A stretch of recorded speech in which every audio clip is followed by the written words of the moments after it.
Hello students, good evening. हमारी LPP की जो एक्सरसाइज है वो चल रही थी। हमारा जो क्वेश्चन नंबर 9 है उस पर डिस्कस कर रहे थे हम। क्वेश्चन नंबर 9, आपके पास जो ऑब्जेक्टिव फंक्शन है, given objective function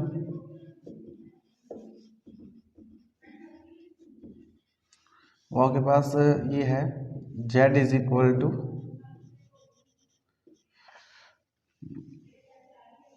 -x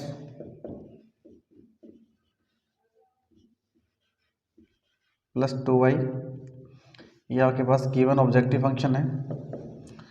light चली गई है, आई थिंक वीडियो ओके होगा। चेक कर लेता हूँ अगर मैं कि वीडियो क्वालिटी ओके है क्या। ठीक है, ओके है, कोई प्रॉब्लम नहीं है। और जो गिवन कॉन्स्टेंट्स हैं वो आपके पास हैं। गिवन कॉन्स्टेंट्स जो हैं आपके पास,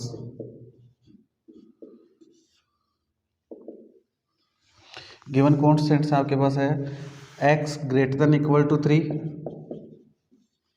फर्स्ट कॉन्स्टेंट्स है आपके पास ये। नेक्स्ट है आपके पास x plus y greater than equal to 5। Next है x plus 2y greater than equal to 6। x plus 2y greater than equal to 6 and last and final आपके पास है y greater than equal to 0। ये given constants है। Solution find करने के लिए हम इन इक्वेशंस जो गिवन कॉन्स्टेंट्स है इनको इक्वेशन में कन्वर्ट कर लेते हैं। तो फर्स्ट इक्वेशन होगी आपके पास x इक्वल टू 3। सेकेंड जो इक्वेशन है x plus y equal to 5, that means x upon 5 plus y upon 5 is equal to 1। ये हमने इसको इंटरसेप्ट फॉर्म में चेंज कर लिया है। इंटरसेप्ट फॉर्म में चेंज करने का मेथड है राइट हैंड साइड में जो वैल्यू है उससे डिवाइड कर दिया है हमने। तो x upon a plus y upon b is equal to 1। Intercept form आपके पास कन्वर्ट हो चुकी है। सिमिलरली लास्ट इक्वेशन जो है आपके पास वो होगी x प्लस 2y ये ग्रेटर देन इक्वल टू 6। आपके पास कॉन्स्टेंट्स है, इस कॉन्स्टेंट को इक्वेशन में कन्वर्ट करें तो 6 में कन्वर्ट कर लेंगे। तो आपके पास फाइनली वैल्यू आ गई x upon 6 plus y upon 3 is equal to 1। ये आपके पास कॉन्स्टेंट्स है। इन कॉन्स्टेंट्स को आपको ग्राफ पे प्लॉट करना है। तो हम यहाँ पे ग्राफ पे प्लॉट कर रहे हैं इन कॉन्स्टेंट्स को। x axis, y axis 1 2 3 4 5 and 6। Similarly 1 2 3 4 5 6। यहाँ फर्स्ट जो कॉन्स्टेंट्स है वो x इक्वल टू 3 है। ये आपके पास x इक्वल टू 3।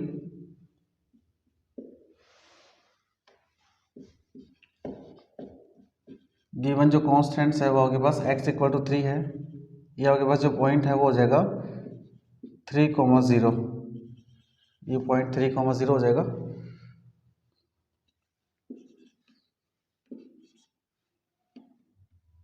अब मेंशन करना चाहें तो मेंशन कर सकते हैं 3,0 ये पॉइंट हो जाएगा।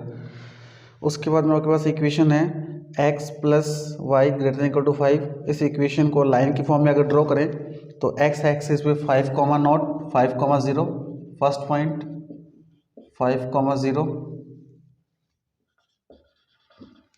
ये आपके पास पॉइंट हो जाएगा 5,0। ये पॉइंट है 5,0। सेकेंड पॉइंट है y एक्सिस पे 5,0। ये रहा आपके पॉइंट्स 0,5 की फॉर्म में अगर आप इसे डिनोट करें तो 0,5। और लाइन को अगर मैच करें तो लाइन जो आपके पास होगी वो ये होगी। ये लाइन है आपके पास और इस लाइन को हम ड्रॉ करें तो ये लाइन है x plus y is equal to 5। ये लाइन है और इसका जो रीज़न है वो ग्रेटर देन है। ग्रेटर देन का मीनिंग है कि ये जो रीज़न है इस लाइन से अपवर्ड होगा। ये ग्रेटर देन रीज़न है इसका, हम यहाँ ड्रॉ कर रहे हैं रीज़न। ये जो आपके पास लाइन थी x इक्वल टू 3, इसमें भी रीज़न ग्रेटर देन 3 है। हम ये रीजन बाद में ड्रॉ करते हैं एक बार। उसके बाद में आपके पास जो लाइन है, सेकंड जो इक्वेशन है, constants x + 2y greater than equal to 6, line के फॉर्म में ड्रॉ करें तो x इक्वल टू जो आएगा पॉइंट ये होगा 6,0, ये पॉइंट हो गया 6,0 और सेकंड जो पॉइंट है वो है 0,3, y की वैल्यू 3 है। इस लाइन को अगर ड्रॉ करें कॉन्स्टेंट्स को लाइन के फॉर्म में तो कुछ ये आपके पास है, ये जो लाइन है वो है x + 2y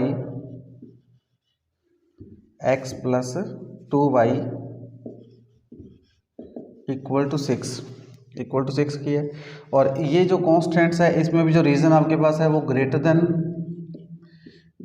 मतलब अपवर्ड रीजन है, अपवर्ड रीजन की बात हो रही है यहाँ पर। और यहाँ जो x इक्वल टू 3 है इसका जो कॉन्स्टेंट्स है x ग्रेटर देन 3 है, दैट मीन्स ये रीजन। अगर हम बात करें इन तीनों के अंदर अपवर्ड रीजन है, 3 आपके पास कॉन्स्टेंट्स हैं, तीनों के अंदर अपवर्ड रीजन है। इस रीजन का अपवर्ड ये है और इसका अपवर्ड ये है, बट इस रीजन के अंदर इसका कॉमन रीजन नहीं आ रहा क्योंकि इससे अपवर्ड रीजन चाहिए हमें। तो अगर हम फाइनली चेक करें तो हमारे पास जो रीजन है वो आपके पास ये है, जो कि x + y = 5, x + 2y = 6 and x = 3, इन सब का अपवर्ड रीजन चाहिए। तो ये आपके पास अपवर्ड रीजन है, कॉमन रीजन। मैं यहाँ पे इसको हमने यहाँ पे डॉटेड लाइन से ड्रॉ किया है जिससे कि थोड़ा सा इजीली हो जाए इसको एक्सप्लेन करने में के लिए। अब जो रीजन आपको रिक्वायर्ड है उसको मैं डार्क फॉर्म में कन्वर्ट कर रहा हूँ। ये आपके पास जो रीजन है ये, जिसे मैं डार्क फॉर्म में कन्वर्ट कर रहा हूँ, ये जो रीजन है जो डार्क फॉर्म में मैं कन्वर्ट कर रहा हूँ यहाँ से, ये रीजन, ये तो ये जो रीजन है ये रिक्वायर्ड रीजन है, दैट मीन्स ये जो रीजन है आपके पास है रिक्वायर्ड रीजन है। और क्योंकि ये रीजन अनबाउंडेड है, ओपन बाउंड्री रीजन है, क्लोज्ड रीजन नहीं है, ये बिल्कुल फ्रीली ओपन बाउंडेड रीजन है, तो ये आपके पास रिक्वायर्ड फिजिबल सॉल्यूशन है इसका। तो हम यहाँ मेंशन कर सकते हैं, मैं इसको पॉइंट दे देता हूँ। फॉर एग्जांपल हमने इसको पॉइंट दे दिया है ए, ये ए पॉइंट है फॉर एग्जांपल, ये आपके पास पॉइंट है बी, ये पॉइंट है सी एंड दैट मीन्स ये पॉइंट है डी और एक्स। तो हम राइट कर सकते हैं, it is clear from graph the feasible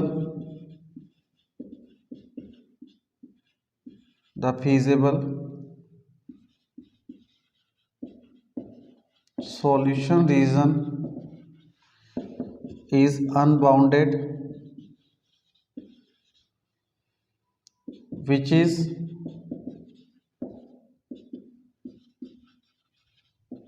shaded in graph,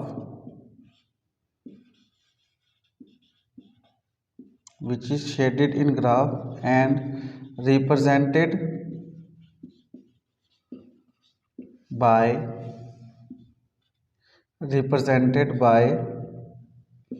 A, B, C, D। ये आपके पास रीजन है। अब हम इसके कॉर्नर पॉइंट्स डिफाइन कर लेते हैं यहाँ से, और कॉर्नर पॉइंट से वैल्यूज़ जो है वो फाइंड कर लेते हैं। तो हम यहाँ पे चेक करते हैं जो वैल्यूज़ वगैरह है इसकी।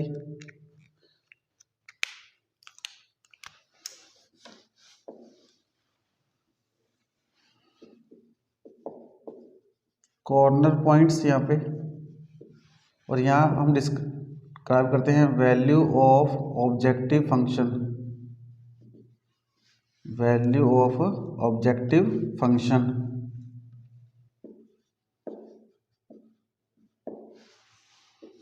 जो वैल्यू ऑफ ऑब्जेक्टिव फंक्शन है वो है -x + 2y, और कॉर्नर पॉइंट्स आपके पास हैं बी की जो वैल्यू फाइंड आउट करनी है, सी की वैल्यू फाइंड आउट करनी है हमें, एंड फाइनली डी की जो वैल्यू है वो हमारे पास है 6,0। जो बी की वैल्यू फाइंड आउट करनी है, बी जो है ये आपके पास कॉमन पॉइंट है, जो लाइन x इक्वल टू 3 है वो इस line x plus y equal to 5 को इंटरसेक्ट कर रही है। यहाँ x की वैल्यू अगर 3 पुट करें, x की वैल्यू 3 पुट करेंगे तो y की वैल्यू 2 आएगी। तो आपके पास ये जो पॉइंट B है वो हो जाएगा x की वैल्यू 3, x की वैल्यू आपने 3 पुट करी है तो y की वैल्यू 2 है। तो ये जो पॉइंट है B ये हो जाएगा 3,2।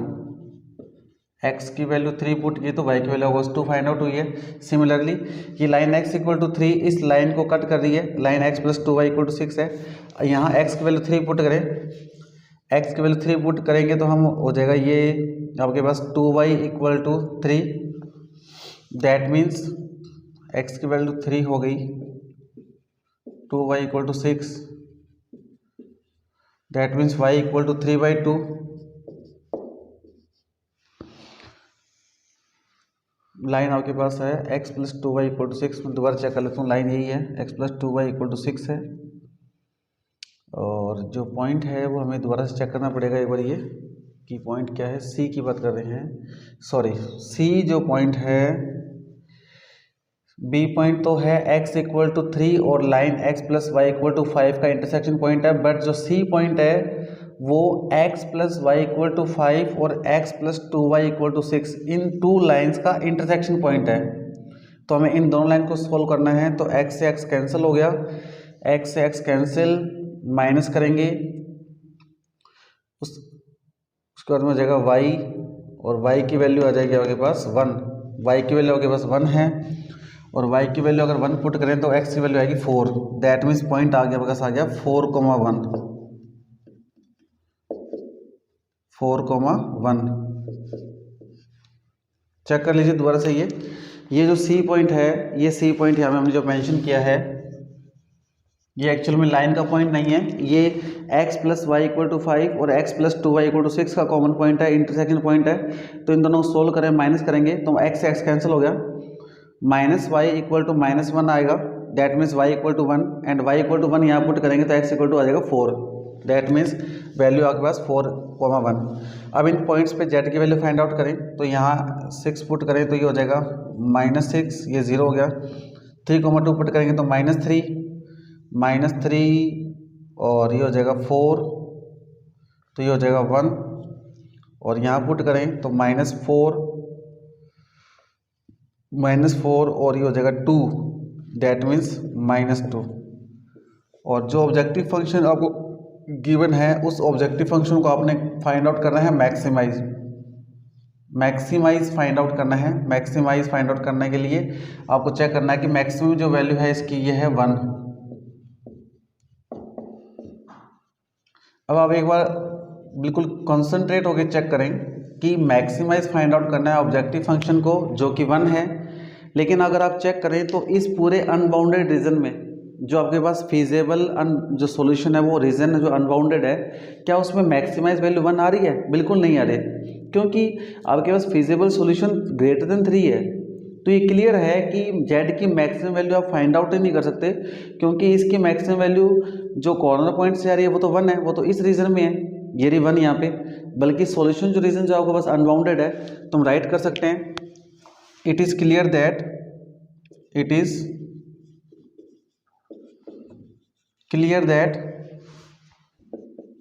the maximum value of z is not 1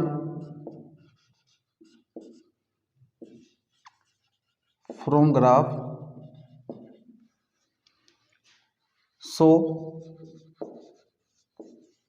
we can say that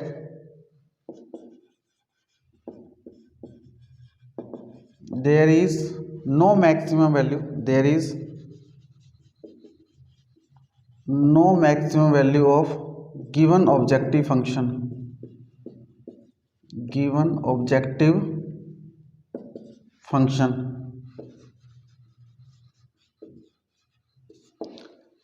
एक तो आप ये बता सकते हैं। दूसरा, ये जो ऑब्जेक्टिव फंक्शन आपके पास है इसकी मैक्सिमम वैल्यू 1 है और वो 3,2 पॉइंट पे है। अगर आप यहाँ इस ऑब्जेक्टिव फंक्शन को इस ग्राफ में ड्रॉ करें, now we can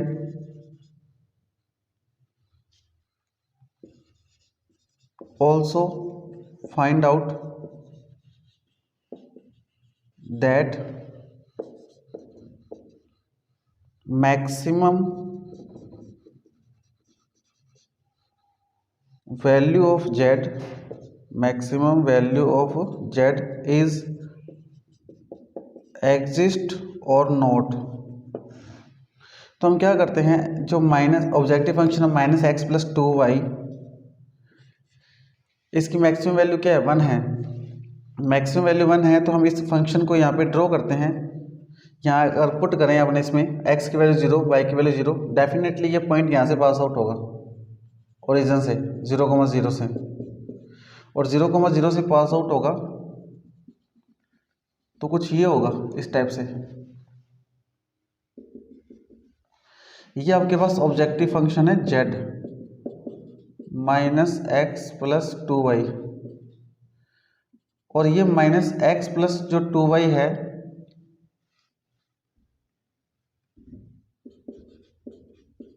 minus x plus 2y, इसकी मैक्सिमम वैल्यू 1 है। मैक्सिमम वैल्यू 1 है मतलब इसकी मैक्सिमम वैल्यू 1 होने का मीनिंग ये है कि मैक्सिमम वैल्यू 1 से ज़्यादा नहीं हो सकती, 1 से कम ही होगी। 1 से कम होने का मतलब है इसका जो रीज़न है वो क्या आना चाहिए, इससे पहले ये रीज़न आना चाहिए। ये हमने लाइन ड्रॉ कर दिया, इक्वल टू का साइन आया यहाँ पर, तो ये तो क्लियर हो गया कि मैक्सिमम वैल्यू 1 होनी चाहिए। अब 1 जो मैक्सिमम वैल्यू वो तो इस रीजन में बिलोंग करती है, बट हमारा जो रीजन है वो कि अनबाउंडेड है। अब हम ये देख सकते हैं कि जो मैक्सिमम वैल्यू जो जेड की है वो तो 1 होनी चाहिए, यानी इस रीजन में होनी चाहिए जो कि आपके पास क्लोज रीजन है ये वाला। बट हमारे पास जो फिजिबल सॉल्यूशन है अकॉर्डिंग टू कॉन्स्टेंट्स, ये देखिए ग्रेटर देन वो अनबाउंडेड रीजन में वेरी कर रहा है। तो ये जो रीजन है आपके पास ये अनबाउंडेड है। हमारा जो मैक्सिमम फंक्शन है उसकी वैल्यू होनी चाहिए 1, जो कि इस रीजन में बिलोंग नहीं करती, तो क्लियर है कि यहाँ इसकी मैक्सिमम वैल्यू एग्जिस्ट नहीं करती।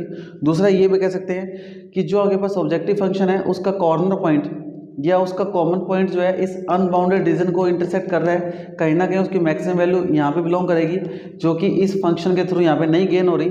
इसका मतलब ये रीजन के अंदर इसके मैक्सिमम वैल्यू हमें फाइंड आउट नहीं होगी। तो हम राइट कर सकते हैं, it is clear that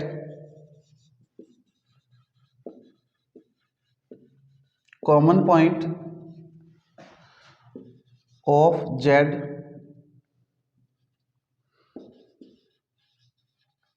belongs to unbounded region, so we can't find out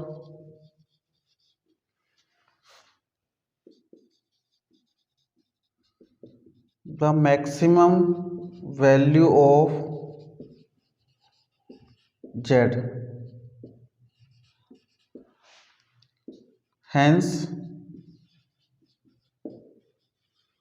there is no maximum value of Z. Hence there is no maximum value of Z. क्यों नहीं है Z की मैक्सिमम वैल्यू, हमने write किया है। Now we can also find out that maximum value of Z is exist और not. हमने find out करना है कि मैक्सिमम वैल्यू एग्जिस्ट करती है कि नहीं करती। It is clear that common point of Z belongs to unbounded region. ये जो Z है इसका कॉमन पॉइंट इस रीजन में बिलोंग करता है, जबकि इस रीजन में बिलोंग नहीं करना चाहिए, क्योंकि आपके पास मैक्सिमम वैल्यू 1 है। मैक्सिमम वैल्यू 1 का जो रीजन है वो ये है, और जबकि इसका कॉमन पॉइंट इसमें बिलोंग कर रहा है, मतलब ये अभी भी अनबाउंडेड रीजन में वेरी करेगा, इसको फॉलो करेगा। जब ये इसके अंदर वेरी करेगा, फॉलो करेगा, मतलब इसकी मैक्सिमम वैल्यू इससे ज़्यादा हो सकती है। मैक्सिमम वैल्यू ज़्यादा हो सकती है, मतलब 1 तो नहीं है। तो हमने लिखा है belongs to unbounded region, so we can't find out the maximum value of Z। हम Z की मैक्सिमम वैल्यू फाइंड आउट नहीं कर सकते। Hence there is no maximum value of Z। It is the solution of Z।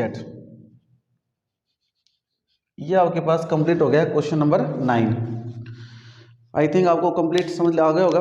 फिर भी आपको कोई doubt हो तो आप मुझसे इसमें पूछ सकते हैं, कमेंट सेक्शन में कमेंट कर दीजिएगा, अदरवाइज आप पर्सनली मुझे व्हाट्सअप को भी कर सकते हैं।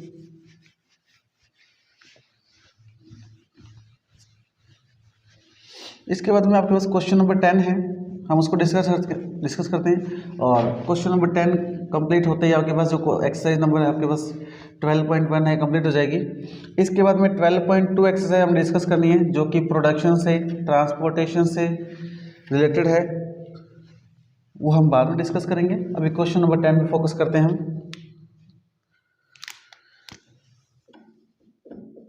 क्वेश्चन नंबर 10 में आपके पास जो ऑब्जेक्टिव फंक्शन है,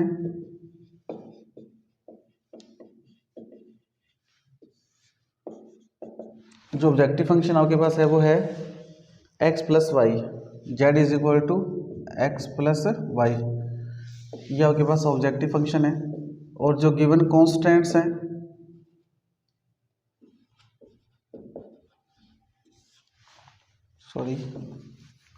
जो गिवन कॉन्स्टेंट्स हैं वो राइट कर लेते हैं।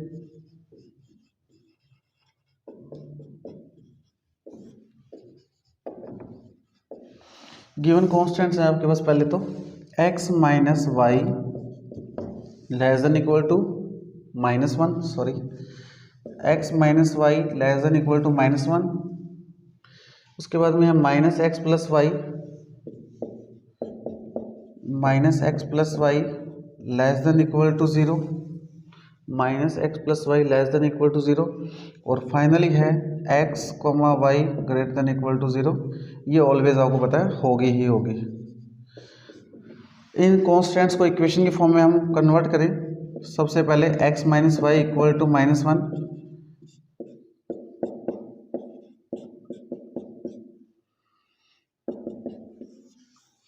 इस इक्वेशन को हमने इस इंटरसेप्ट फॉर्म में राइट कर सकते हैं। -1 से डिवाइड किया तो x अपॉन -1 प्लस होगा, क्योंकि तो -1 से जब कैंसिल होगा तो x की जो यहाँ जो वैल्यू हो जाएगी वो आपके पास हो जाएगी 1। -1 से डिवाइड करेंगे तो -1, माइनस इंटू माइनस क्या हो जाएगा प्लस, और ये हो जाएगा आपके पास 1। सेकेंड जो इक्वेशन है जो कॉन्स्टेंट्स है -x plus y less than 0, that means y less than x implies that x greater than y। x यहाँ जाके प्लस का हो जाएगा, that means y less than x, that means x greater than y। इसको अगर graph पे plot करें, आपके पास ग्राफ प्लॉट करें x एक्सिस y एक्सिस, आपके पास x एक्सिस पर तो -1,0 है, ये आपके पास 1 2 3 -1 -2 -3। फर्स्ट पॉइंट है -1,0, ये पॉइंट है आपके पास -1,0। सेकेंड पॉइंट है आपके पास 1,0, ये रहा 0,1 हो जाएगा y एक्सिस पर 0,1।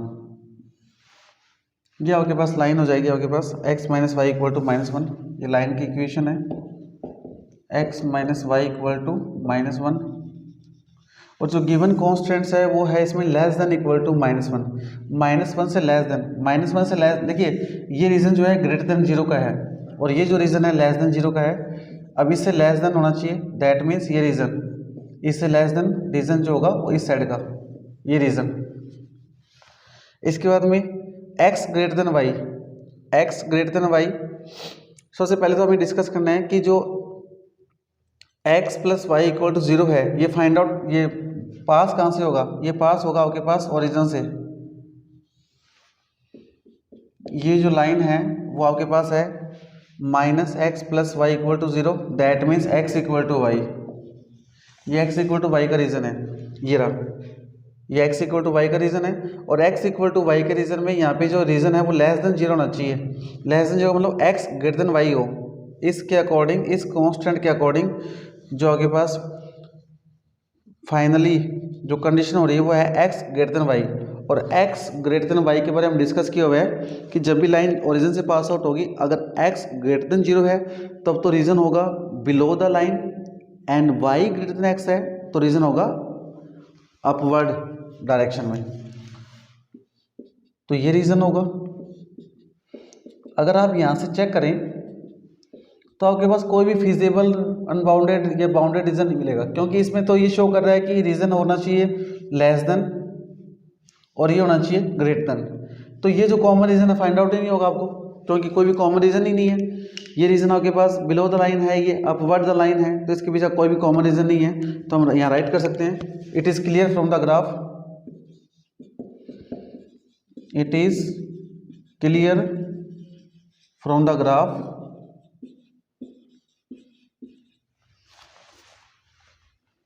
it is clear from the graph there is no, ये जो ऑब्जेक्टिव फंक्शन है इसको आपने मैक्सिमाइज करना है, there is no maximum value of z. ये आपके पास एक्सरसाइज नंबर जो 12.1 है ये कंप्लीट हो चुकी है। अब हमें एक्सरसाइज नंबर 12.2 को स्टडी करना है, जिसके अंदर ट्रांसपोर्टेशन प्रॉब्लम है, आपके पास प्रोडक्शन प्रॉब्लम है, ट्रांसपोर्टेशन प्रॉब्लम है। उसके अंदर क्वेश्चन की आपके पास एक वर्डिंग होगी, स्टेटमेंट होगी, उस स्टेटमेंट के अकॉर्डिंग पहले आपको कॉन्स्टेंट्स और ऑब्जेक्टिव फंक्शन डिस्क्राइब करना है। सबसे मेन जो कॉन्सेप्ट है वो हमारा यही है कि 12.2 में जो आपके पास स्टेटमेंट गिवन है ट्रांसपोर्टेशन की, प्रोडक्शन की, उसके अंदर आपको पहले ऑब्जेक्टिव फंक्शन को राइट करना है, उसके बाद में कॉन्स्टेंट्स को राइट करना होगा। जो ऑब्जेक्टिव फंक्शन और कॉन्स्टेंट्स बन जाएंगे आपके पास उस स्टेटमेंट के अकॉर्डिंग, तो फिर आपको रीजन फाइंड आउट करना है ग्राफ प्लॉट पेपर पे, और जो कि इजी है, कोई मुश्किल काम नहीं है, वो हमने फाइंड आउट भी कर लिया है। तो नेक्स्ट जो आपके पास वीडियो होगा उसमें हम 12.2 पे डिस्कस करेंगे। उससे पहले आपको मैं छोटी सी बात दोबारा से बता देता हूँ, क्योंकि जिन्होंने हमारा कुछ वीडियो लास्ट वाला नहीं देखा है या जो हमारी ऑफलाइन क्लास में अवेलेबल नहीं थे उनको बता देता हूँ मैं कि अगर आपके पास एक लाइन है x = y, इस x = y में हमें अगर ये कॉन्स्टेंट्स अवेलेबल हो x > y, तो जो हमारा रीजन होगा वो बिलो द लाइन होगा। बिलो द लाइन क्यों होगा? क्योंकि x की वैल्यू ग्रेटर देन है y से। इसका मीनिंग ये है कि जो आपके पास x कोऑर्डिनेट है वो वैल्यू ज़्यादा गेन करेगा, बिलो द लाइन रहेगा, y कोऑर्डिनेट कम वैल्यू गेन करेगा। लेकिन अगर आपके पास यही कांस्टेंट इसमें कन्वर्ट हो जाए x < y और y > x, इस कंडीशन में y कोऑर्डिनेट ज़्यादा ग्रेटर देन होगा, y कोऑर्डिनेट ग्रेटर देन है x से, तो आपके पास जो रीजन होगा वो आपके पास अपवर्ड रीजन होगा। तो ऐसे कांस्टेंट्स या ऐसे क्वेश्चंस जिसमें कांस्टेंट्स आपको इस फॉर्म में गिवन हो x - y < 0 और x + y > 0, ये प्लस माइनस कुछ भी हो सकता है यहाँ पे, ये कोई प्रॉब्लम नहीं है। बस आपको ध्यान रखना है कि 0 आ रहा है कि नहीं आ रहा। अगर किसी कॉन्स्टेंट्स में x + y < 0 और x + y > 0 का कॉन्स्टेंट्स आ रहा है, मतलब यहाँ पे 0 आना चाहिए, चाहे वो लेस देन हो चाहे वो ग्रेटर देन हो। x और y के कोफिशिएंट्स कुछ भी हो सकते हैं यहाँ पे 1 2 3 4, तो वो जो लाइन होगी x = y की वो ओरिजिन से पास आउट होगी। और उस कॉन्स्टेंट्स को सोल्व करने के बाद if x coordinate is greater than y then we find out the below the region, and if y greater than x that means x less than y then we find out the upward region of the line. ये आपके पास main की point है। इस की point को ध्यान में रखकर ही हम इस क्वेश्चन को सोल्व कर सकते हैं। तो ध्यान रखना है कि किसी भी क्वेश्चन में मिनिमाइज मैक्सिमाइज का क्वेश्चन हो या मिनिमाइज मैक्सिमाइज का क्वेश्चन हो, और अगर आपके पास कांस्टेंट में x + y लेस देन और ग्रेटर देन इक्वल टू 0 हो, तो डेफिनेटली वो लाइन ओरिजिन से पास आउट होगी, क्योंकि x की वैल्यू 0 y की वैल्यू 0 पुट करेंगे तो 0 0 से पास आउट लाइन कौन सी होती है? ओरिजिन से पास आउट लाइन। उसमें अगर आपको x > y का कांस्टेंट मिल जाए तो below the line find out करेंगे, and x less than y और y > x का रीजन मिल जाए तो upward the line find out करेंगे। ये आपके पास की पॉइंट है जो कि क्वेश्चन नंबर 9 में, क्वेश्चन नंबर 8 में अप्लाई हो रहा है। क्वेश्चन नंबर 8, 7 और 9 में जब आप देखेंगे तो आपको ये कांस्टेंट्स मिलेंगे और इन कांस्टेंट्स के थ्रू आप इस रीजन को इजीली फाइंड आउट कर सकते हैं। अभी क्वेश्चन नंबर 9 हमने डिस्कस किया है, क्वेश्चन नंबर 8 और क्वेश्चन नंबर 7 हमने ऑफलाइन क्लास में डिस्कस कर लिया था, तो आपको ईजिली समझ आ जाएगा ये। फिर भी आपका कोई डाउट हो किसी भी तरीके का तो आप मुझे व्हाट्सअप कर सकते हैं या मुझे कमेंट सेक्शन में कमेंट करके बता सकते हैं। Okay, thank you.